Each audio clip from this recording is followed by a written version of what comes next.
পাঠ্যপুস্তক প্রকাশ কার্যক্রমের অগ্রগতি নিয়ে সচিবালয়ে প্রধানমন্ত্রী তারেক রহমানের সাথে আলোচনা সভায় মিলিত হন শিক্ষামন্ত্রী সহ সংশ্লিষ্টরা।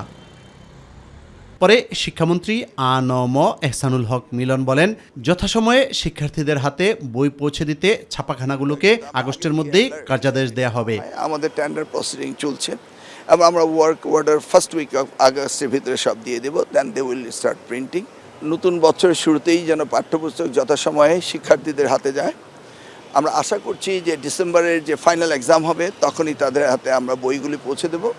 মাননীয় প্রধানমন্ত্রীর নির্দেশ 30শে নভেম্বরের মধ্যেই আমাদেরকে রেডি থাকতে হবে নতুন পাঠ্যপুস্তক নিয়ে। আমরা পরিমার্জন করছি কারিকুলামে, আর বিশেষ করে 4টি বই আমরা নতুন আনছি। সেটা হচ্ছে সংস্কৃতি ক্লাস 4-এ, স্পোর্টস ক্লাস 4-এ, ক্লাস 6-এ আমরা লার্নিং উইথ হ্যাপিনেস এবং টিবেট কারিগরি শিক্ষা।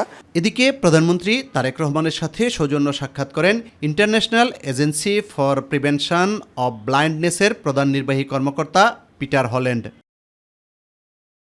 পরে স্বাস্থ্য প্রতিমন্ত্রী ডাক্তার এম.এ. মুহিত জানান, 10 লাখ হতদরিদ্র মানুষের চোখের ছানি অপারেশনের পরিকল্পনা রয়েছে সরকারের। বাংলাদেশে প্রায় 10 লক্ষ মানুষ ছানি অপারেশনের অভাবে দৃষ্টি প্রতিবন্ধী কিংবা অন্ধ হয়ে আছেন।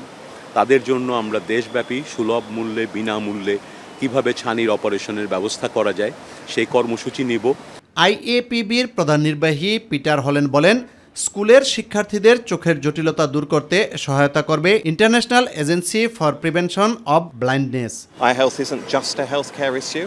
It has real impact on people's lives, on children's ability to go to school, on people's ability to stay and work, and indeed just to participate with their normal lives. So it has this huge impact on lives and a huge impact globally and economically.